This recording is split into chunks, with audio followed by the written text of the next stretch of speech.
current math teacher at Woodrow Wilson High School. I'm a 9th grade mathematics teacher, and I'm here to talk about STEM education. So STEM education is simply just the interdisciplinary teachings of science, technology, engineering, and mathematics. STEM literacy is understanding the concepts and being able to use them in social ways as well as practical ways and use them outside of the classroom. So that being said, STEM education is extremely important for our society. No matter what you do, no matter where you are, STEM is present, especially in the United States nowadays, including in West Virginia. From using your cell phone, to playing video games, to walking down the street, being able to talk about social issues, STEM education is important within society. Because these innovations in technology and there's new innovations in science, more STEM careers are popping up all over the place. Because there's more STEM careers, students need to be prepared to be able to fill those positions. The U.S. Department of Education believes that it is estimated between 14% of all overall jobs and between 2010 and 2020 have increased 14%. And in just biomedical engineering, 62% increase. That being said, schools need to prepare students for their new jobs in STEM education.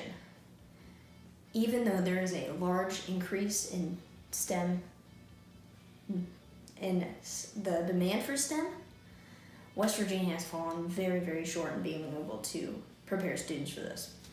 The West Virginia Department of Education found out that only 45% of schools are successful or effective in teaching mathematics. And in standardized testings of 2017, schools have only have been set to where most students perform lower than 50% on the mathematics test. So West Virginia is doing a poor job at being able to effectively share this information.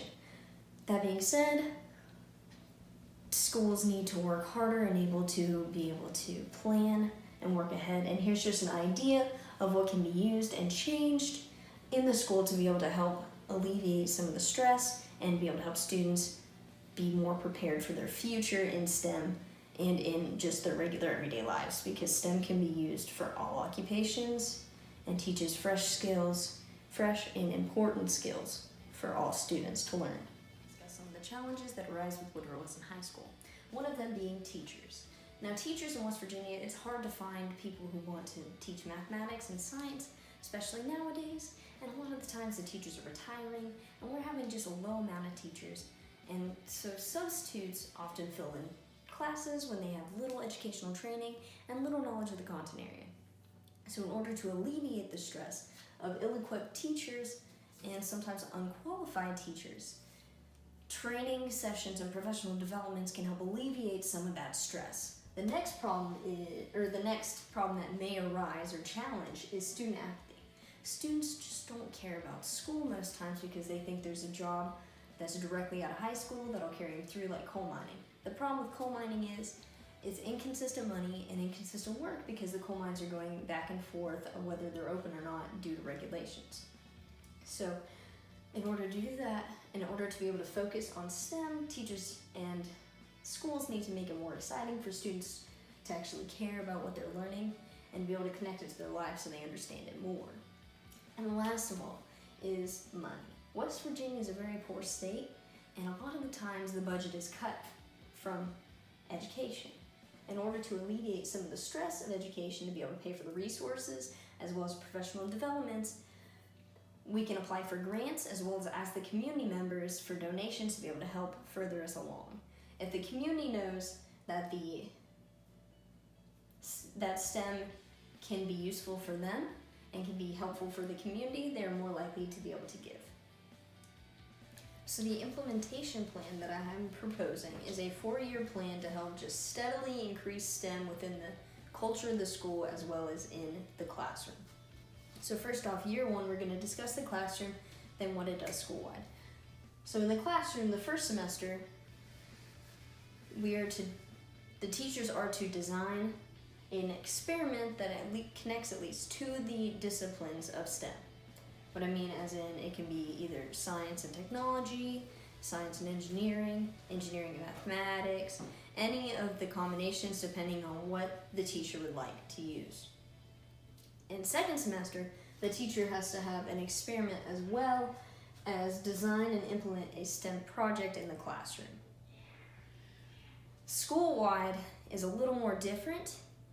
We're actually going to be discussing, we're actually going to set up bulletin boards in different locations around the school, each one discussing the different STEM fields. So one bulletin board will be of math, and it'll discuss key people in STEM, what their occupation was, and how did they affect their field. And the same will go on for science, engineering, as well as technology. Then the second semester, it'll change a little bit. It'll be to where instead of just having key people, it'll be actually STEM careers, what students can look into, what's just a brief summary of different careers, and it'll also be scattered around the school just to give awareness of, hey, these are careers. So the implementation plan will also talks about how the school will have academic tutoring throughout the entire year, as well as every year of the implementation project or the implementation plan.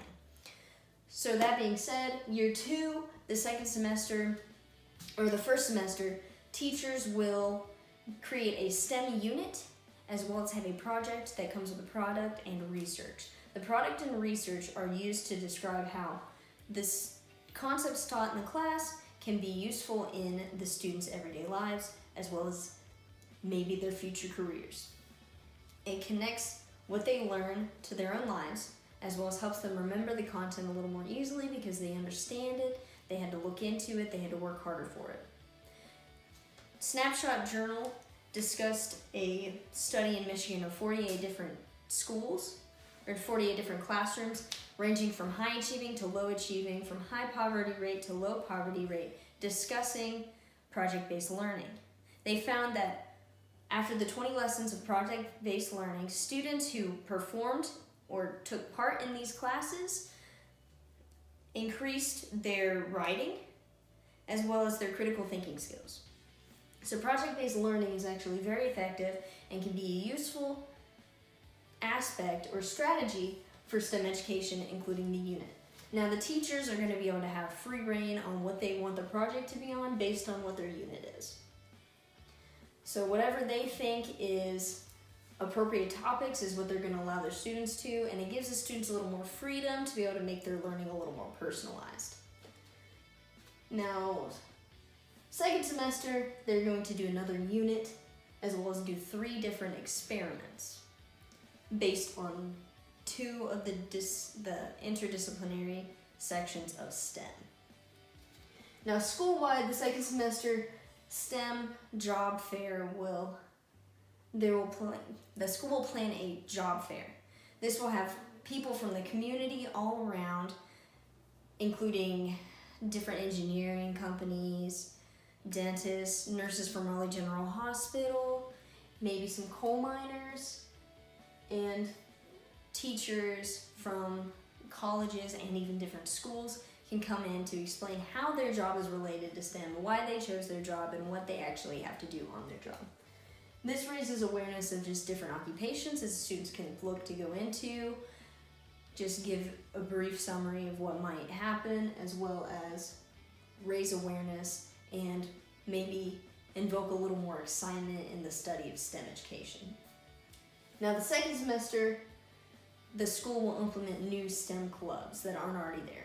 So an example of this would be robotics, rocket club, forestry, physics club, anything that has to deal with either technology, engineering, science, or mathematics.